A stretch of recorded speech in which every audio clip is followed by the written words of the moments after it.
அனைவருக்கும் வணக்கம். நாளைய தினம் ரெண்டு தலைப்பு செய்திகள் நீங்கள் பத்திரிகையில் பார்க்க முடியும். ஒன்று பிரதமருடைய இன்று நடத்திய அந்த ஸ்பீச்சு, ரெண்டாவதாக விராட் கோலியினுடைய ரிட்டையர்மெண்ட்டு.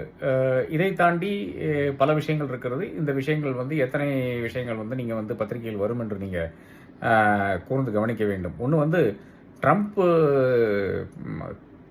ஒரு மூணாவது வாட்டியாக இப்போ கிளைம் பண்ணியிருக்காரு, நான் தான் இந்தியா பாகிஸ்தான் போரை நிறுத்தினேன். ஏறத்தாழ ஒரு நியூக்ளியர் போராக மாறக்கூடிய ஒரு சூழ்நிலை இருந்தது. ஏறத்தாழ 2 மில்லியன், அதாவது 20 லட்சம் பேர் மாய்ந்திருப்பார்கள். அந்த விஷயத்தை நான் தடுத்தேன் என்று ஒரு பெரிய ஒரு கிளைம் வைத்திருக்கிறார். அது ஒரு பக்கம். இது இன்னைக்கு ஒரு நாள் மட்டும் அவர் சொன்னது கிடையாது. அவர் 8ஆம் தேதியிலிருந்து அவர் பேசிக்கொண்டு தான் இருக்கிறார் என்று நாம் பார்த்து கொண்டிருக்கோம். இது குறிப்பாக இந்த சீஸ்ஃபயர் அறிவிக்கிறதுக்கு முன்னால ஒரு 5 மணிக்கு சீஸ்ஃபயர் நிலவில் வருகிறது. இவர் 3:30 மணிக்கு அனௌன்ஸ்மெண்ட் பண்றாரு. அதாவது இந்தியாவும் பாகிஸ்தானும் போர் நிறுத்தம் ஆரம்பிக்க போகிறது என்ற அந்த அனௌன்ஸ்மெண்ட் அவர் கூட தான் பண்றாரு. அதன் பிறகு இன்னைக்கு புதிதாக போட்ட ட்வீட் என்னன்னு பார்த்தீங்கன்னா, நான் வர்த்தகம் கம்ப்ளீட்டாக நிறுத்தி விடுவேன் என்று 2 நாடுகளையும் அச்சுறுத்தினேன் என்று ஒரு தகவல் போட்டிருக்கிறாரு. இந்தியா அமெரிக்கான வர்த்தகம் பார்த்தீங்கன்னா ஏறத்தாழ $130 பில்லியன் வர்த்தகம் நடந்து கொண்டிருக்கிறது. India US nearly $130 million. 2024 number நான் சொல்லி கொண்டிருக்கிறேன். இதில் ஏறத்தாழ பேலன்ஸ் ஆஃப் பேமெண்ட்ஸ் யாருடைய ஃபேவரில் இருக்குன்னு பார்த்தீங்கன்னா, இந்தியாவுடைய ஃபேவரில் ஏறத்தாழ $45 பில்லியன் நம்மளுடைய ஃபேவரில் இருக்கிறது. இதே பாகிஸ்தான் எடுத்து பார்த்தீங்கன்னா ஏதோ $5 பில்லியன் $6 பில்லியன் அந்த ரேஞ்சில் தான் இருக்கிறது யுஎஸ் பாகிஸ்தான் ட்ரேடு. இப்போ பாகிஸ்தானுக்கு ஒரு பெரிய பொருட்டு கிடையாது. பாகிஸ்தான் ஒரு நாடே கிடையாது. அதை ஒரு நாடாக மதிக்க வேண்டாம். அது ஒரு டெரர் குரூப்பிங்காகத்தான் பார்க்க வேண்டும் என்றதான் என்னுடைய கருத்து. அப்போ அப்படி பார்த்தால் கூட இந்த ஒரு விஷயத்துக்கு, அதாவது இவர் எப்போ அது வெளியிடுறாருன்னு பார்த்தீங்கன்னா, நம்மளுடைய பாரத பிரதமர் திரு நரேந்திர மோடி அவர்கள் பேசுறதுக்கு ஏறத்தாழ 20 நிமிஷம் முன்னால் அதாவது ஏறத்தாழ ஒரு 7:40க்கு இந்தியா டைம் வெளியிடுகிறார். இதற்கு ஒரு எதிர்வினையோ ஒரு ஏதாச்சும் ஒரு கிளாரிபிகேஷனோ இல்லை என்றால் கரெக்ஷனோ பிரதமர் ஒரு வார்த்தை கூட பேசவில்லை. பிரதமர் மட்டும் கிடையாது, அவர் அலுவலகத்திலிருந்தோ இல்லை என்றால் நம்முடைய வெளியுறவுத்துறை அமைச்சர் ஜெய்சங்கரோ இல்லை என்றால் நம்பர் 2 இருக்கின்ற அமித்ஷாவோ இல்லை என்றால் நம்மளுடைய பாதுகாப்பு அமைச்சர் இவர் ராஜ்நாத் சிங்கோ யாருமே இதற்கு ஒரு எதிர்வினை விடவில்லை. யார் இதற்காக ஒரு எதிர்வினை ஆற்றிருக்கான்னு பார்த்தீங்கன்னா ஸ்மிதா பிரகாஷ். இந்த ஸ்மிதா பிரகாஷ் யாருன்னு பார்த்தீங்கன்னா ஏஎன்ஐ, ஏஷியா நியூஸ் இன்டர்நேஷனல் என்ற நிறுவனத்தினுடைய முதலாளி. அவர்கள் நரேந்திர மோடிக்கு ரொம்ப நெருக்கமானவர். இப்போ ஏறத்தாழ இந்தியாவில் இருக்கின்ற அனைத்து ஊடகங்களும் நம்பிக்கொண்டிருக்கிறது ஏஎன்ஐ தான். அவர்கள் தான் பெரிய செட்டப்பு. எல்லா கிராமங்களிலும் இருக்கிற எல்லா டிஸ்ட்ரிக்ட்ல இருக்கிற ஒரு அமைப்பு, நியூஸ் அமைப்பு பார்த்தீங்கன்னா ஏஎன்ஐ தான். முன்னாள் காலத்தில் PTI, Press Trust of India என்ற அமைப்பு தான் பல இடங்களில் பரவலாக இருந்தது. அதையெல்லாம் மாறி இப்போ இப்போ பிடிஐ, யுஎன்ஐ என்ற 2 நிறுவனங்கள் யுஎன்ஐ முன்னாடியே ஏறத்தாழ ஒரு 20-25 வருஷம் முன்னாடியே நெளிந்த நிலையில் இருந்தது. அதன் பிறகு பிடிஐ தான், பிரஸ் ட்ரஸ்ட் ஆஃப் இந்தியா என்பது இந்த அனைத்து பத்திரிகைகளினுடைய ரெப்ரசன்டேட்டிவ்ஸ் இருக்கின்ற ஒரு போர்டு இருக்கின்ற ஒரு இடம். அதாவது பிரஸ் ட்ரஸ்ட் ஆஃப் இந்தியா, அதாவது இங்க இருக்கின்ற பிரஸ்களினுடைய ஒரு ட்ரஸ்டாக அது இருந்தது. அதில் அஃப்கோர்ஸ் அரசாங்கத்துக்கு டெஃபினட்டாக இன்ஃப்ளூயன்ஸ் இருக்கிறது. அதில் எல்லாமே ப்ரொஃபஷனல்ஸ் தான்.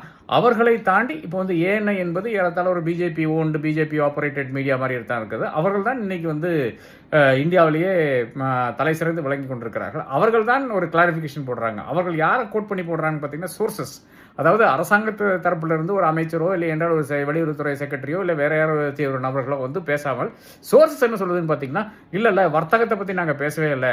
மே 8ஆம் தேதி வான்ஸ் பேசினாரு. மே 9ஆம் தேதி 10ஆம் தேதி மார்க்கோ ரூபியோவும் பேசினாரு. யார்கிட்ட பேசினான்னு பார்த்தீங்கன்னா பிரதமர்கிட்ட பேசினார்கள்.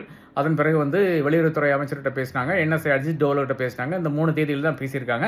ஆனால் இந்த 3 தேதிகளிலும் இருக்கின்ற அந்த எக்ஸ்சேஞ்சஸ்ல வர்த்தகம் என்ற அந்த விஷயமே யாரும் பேசவில்லை என்ற ஒரு கருத்தை குறிப்பிடுறார்கள். அப்ப இதை ஏன் வெளிப்படையாக சொல்ல மாட்டீங்கன்னு எனக்கு புரியல. அதாவது ஒரு பிரதமரோ இல்லை என்றால் ஒரு உள்துறை அமைச்சரோ இல்லை என்றால் ஒரு வெளியுறவுத்துறை அமைச்சரோ ஏன் இதை பற்றி பேச மாட்டீங்கன்னு எனக்கு புரிய மாட்டேங்குது. இதுல தான் பெரிய ஒரு ஏதோ ஒரு எனக்கு, அதாவது நம்ம நாட்டுக்காகத்தானே நீங்கள்லாம் உழைத்து கொண்டிருக்கிறீர்கள், நம்ம நாடு தானே சுப்ரீமாக இருக்க வேண்டும், சாவரனாக இருக்க வேண்டும். அந்த நாட்டை பற்றி இன்றைக்கி பெரிய ஒரு கேள்வி கேட்டிருக்கிறார். அந்த கேள்வி என்னென்னு பார்த்தீங்கன்னா, நாங்கள் உங்களுக்கு வந்து கொஞ்சம் ட்ரேடெல்லாம் பண்ணி கொடுக்குறேன்னு சொன்னப்போ, அதாவது வர்த்தகம், உங்கள் ப்ரைவேட் கம்பெனிகளிலிருந்து நாங்கள் கொஞ்சம் பொருட்களை வாங்குவோம் என்று சொல்லியிருந்தோம்.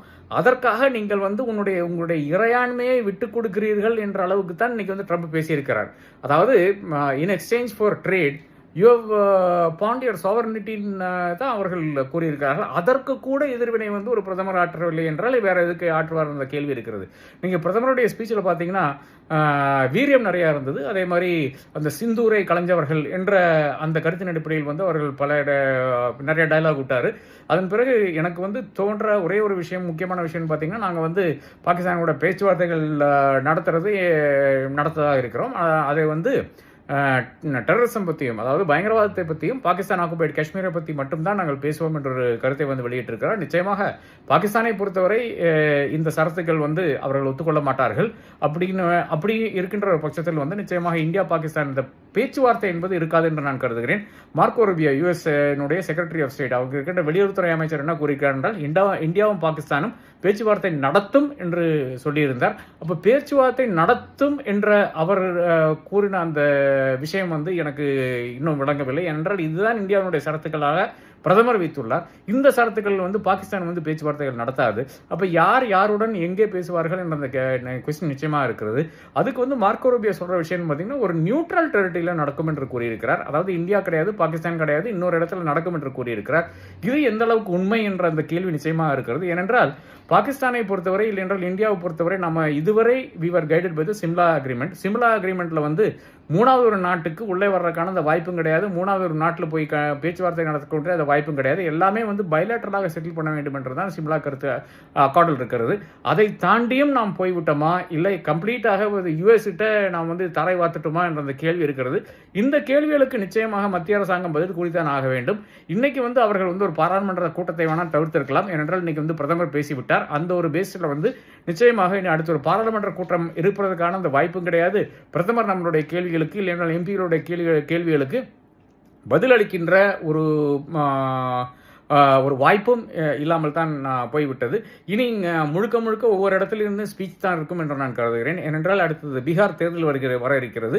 அப்போ பீகாருக்கு தேர்தலுக்கு முன்னால் ஒரு பெரிய ஒரு உத்தேஜகமாக என்ன நடக்க போகுதுன்னு பார்த்தீங்கன்னா, இந்தியா பூரா வந்து இவர்கள் கொண்டாட போகிறார்கள். பாஜகவை பொறுத்தவரை பாஜக ஒரு பெரிய ஒரு கொண்டாட்டத்தை வந்து நிகழ்த்த உள்ளது. இந்த கொண்டாட்டத்தினுடைய நோக்கம் என்னவென்றால், நாம் ஆப் சிந்தூரில் நாம் வெற்றி விட்டு விட்டோம் என்ற அந்த கருத்தின் அடிப்படையில் ஒரு பெரிய ஒரு கோலாகலம் நடக்க இருக்கிறது. இந்த கோலாகலத்துக்கு நடுவில் அவர்களுடைய அந்த நோக்கம் என்னன்னு பார்த்தீங்கன்னா, நிச்சயமாக நாம் வெற்றி விட்டோம், பிரதமர் தான் இதுக்கு காரணம் என்று அந்த கருத்தின் அடிப்படையில் செய்ய போகிறார்கள். இதற்கு ஒரு ஸ்டார்டிங் பாயிண்டாகத்தான் இன்னைக்கு வந்து சச்சின் தெண்டுல்கர் போட்டிருக்காரு. பிரதமர் தேங்க்யூ பிரைம் மினிஸ்டர் எல்லாம் போட்டு பயங்கரமான ஒரு அவர் ஹேண்டில் பண்ணுறாரா, இல்லை வந்து பிஜேபிக்கு அது வந்து ஒரு வடை கொடுத்தாரான்னு கூட தெரியல. அப்போ அந்த அளவுக்கு இந்த மாதிரி இந்த கூலிகள் என்று இருக்கிறார்கள் இல்லையா, அதாவது கூலிப்படை என்று இருக்கார்கள் இல்லையா, அந்த கூலிப்படையில் ஒரு நபராக இன்னைக்கு வந்து சச்சின் தெண்டுல்கர் வந்து இயங்கிக் கொண்டிருக்கிறார் என்றதுதான் மிக மிக வருத்தக்கூடிய விஷயம். இதுக்கு நடுவில் கிரிக்கெட்டை பற்றி பேசினாலும் அடுத்த ஒரு விஷயம் கூட சொல்லி நான் முடித்துக் கொள்கிறேன். ஷாஹித் அஃப்ரிதி என்ற பாகிஸ்தானி கிரிக்கெட்டர் நமக்கு அனைவரும் தெரிஞ்ச ஒரு நபராக இருக்கிறார். நானும் அவரை வந்து இலங்கையில் வந்து 2011, 2013 அந்த 2 வேர்ல்ட் கப் நடக்கும்போது நான் அவரை சந்தித்திருக்கிறேன். 2011, 13 ஏதோ ஒரு இதில் தான் சந்தித்திருக்கேன்னு கருதுகிறேன். அப்போ அவர் வந்து ரொம்ப ஜோவியலாக பேசக்கூடிய ஒரு நபர், நன்றாக பழக்கக்கூடிய நபர். அந்த நபர் வந்து நேற்றைய தினம் இஸ்லாமாபாத்தில் நினைக்கிறேன் ஒரு ட்ரக்கு பின்னால் உட்கார்ந்து கொண்டு பாகிஸ்தான் ஜிந்தாபாத், பாகிஸ்தான் ஜெயிச்சு விட்டது, இந்தியாவுக்கு எதிராக என்ற போரில் வந்து பாகிஸ்தான் வென்று விட்டது என்றால் பெரிய ஒரு கேம்பெயின் அங்கே நடத்தி கொண்டிருந்தார். இதே ஷாஹித் அஃப்ரிதி தான் ஏறத்தாழ ஒரு மாதம் முன்னால் அந்த ஐசிசியினுடைய கிரிக்கெட் வேர்ல்டு கப் நடந்து கொண்டிருந்தது இல்லையா, அந்த தருணத்தில் யாருடன் உட்கார்ந்து பேசிக் கொண்டிருந்தார் என்றது மிக தெளிவாக நமக்கு வந்து லைவ் டிவிலே காமிச்சாங்க. யாரு? அமித்ஷானுடைய பிள்ளையோட ஜெய்ஷா கூட உட்கார்ந்து கொண்டு ஐசிசியினுடைய அந்த ஸ்பெஷல் கேபினில் உட்கார்ந்து கொண்டு 2 பேரும் சிரித்து பேசி கொண்டிருக்கிறத வந்து நான் பல இடத்துல பார்த்து கொண்டு தான் இருந்தோம். அப்போ நான் என்னுடைய கேள்வி இதுதான், ஒரு சச்சின் தெண்டுல்கர் நிச்சயமாக இந்தியாவினுடைய அந்த பிஜேபியினுடைய அந்த அஜெண்டாவுக்கு துணை போய் கொண்டிருக்கிறார். அதே மாதிரி ஒரு ஷாஹித் அஃப்ரிதி வந்து அங்கே இருக்கின்ற அந்த இராணுவத்துக்கு வந்து அந்த இராணுவத்தினுடைய தேவைகளுக்காக துணை போய் கொண்டிருக்கிறார். சரி, அவனையே அழைத்து வச்சு மரியாதை பண்ணுறீங்கன்னு எனக்கு புரியல. இது ஜெய்ஷாவுக்கு யாரும் சொல்லவில்லையா, இல்லை ஜெய்ஷா வந்து அமித்ஷாவினுடைய மகன் என்பது மறந்து விட்டாரா, நிச்சயமாக இந்த மாதிரி பல கேள்விகள் இருக்கிறது. இவர் வந்து ஜெய்ஷா என்பவர் வந்து அவர்னால தான் அப்படி ஒரு டூர்னமெண்ட் நடந்தது. அதாவது பாகிஸ்தான் கோஹோஸ்ட் பண்ண ஒரு டூர்னமெண்ட் வந்து நாம் பார்த்தோம். பாகிஸ்தானில் நடக்க வேண்டிய சில மேட்ச்கள் வந்து துபாயில் நடந்தது. பாகிஸ்தான் ஹோஸ்ட் பண்ண வேண்டிய ஒரு இடம் தான் அந்த ஐசிசி டூர்னமெண்ட். அதில் வந்து இந்தியா பங்கெடுக்க வேண்டிய அவசியம் என்ன? நமக்கு தெரிஞ்ச விஷயம் தான் பாகிஸ்தான் தான் இஸ் ஸ்பான்சர் ஆஃப் டெரர் என்று. அப்படி இருந்தும் கூட பாகிஸ்தான் நடத்தி கொள்ளட்டும் என்று பாகிஸ்தானுக்கு ஐசிசி காசு கொடுக்க வேண்டிய அவசியம் என்ன? ஏனென்றால் ஐசிசி வந்து இந்தியா சொன்னால் மட்டும்தான் கேட்குற இடத்துல தான் ஐசிசி இருக்கே தவிர, ஐசிசி சொல்கிற விஷயங்களை வந்து இந்தியா நிச்சயமாக யாரும் கேட்க மாட்டார்கள். பிசிசிஐ சொல்கிறது, இல்லை என்றால் அமித்ஷாவினுடைய புள்ள சொல்கிறது மட்டும்தான் கேட்டு நடக்கக்கூடிய இடத்துல தான் இருக்கிறார்கள். இல்லை என்றால் இந்தியா இருக்கின்ற அனைத்து அந்த வென்யூஸும் வந்து அவர்களுக்கு வந்து அந்நியமாகிவிடும். இல்லை என்றால் நாம் வந்து அவர்களை வந்து புறக்கணித்து விடுவோம் என்ற ஒரு நிலையில் தான் இருக்கிறது. கம்ப்ளீட் ஐசிசி வந்து, அதாவது இன்டர்நேஷனல் கிரிக்கெட் கவுன்சில், இந்த பாடி வந்து உலக கிரிக்கெட்டை நடத்தி கொண்டிருக்கின்ற பாடி. இந்த பாடி அப்படியே இந்தியாவை நம்பித்தான் இருக்கிறது என்றதான் உண்மை நிலையாக இருக்கிறது. அப்படி இருக்கும்போது ஏன் பாகிஸ்தானுக்கு புத்துயிர் கொடுக்க வேண்டும்? ஏன் பாகிஸ்தானில் இருக்கின்ற நபர்களுக்கு இந்த அளவுக்கு ஹெல்ப் பண்ண வேண்டும் என்ற அந்த கேள்வியோடு நான் இந்த ஒரு எபிசோடை வந்து முடிக்கிறேன். நன்றி, வணக்கம்.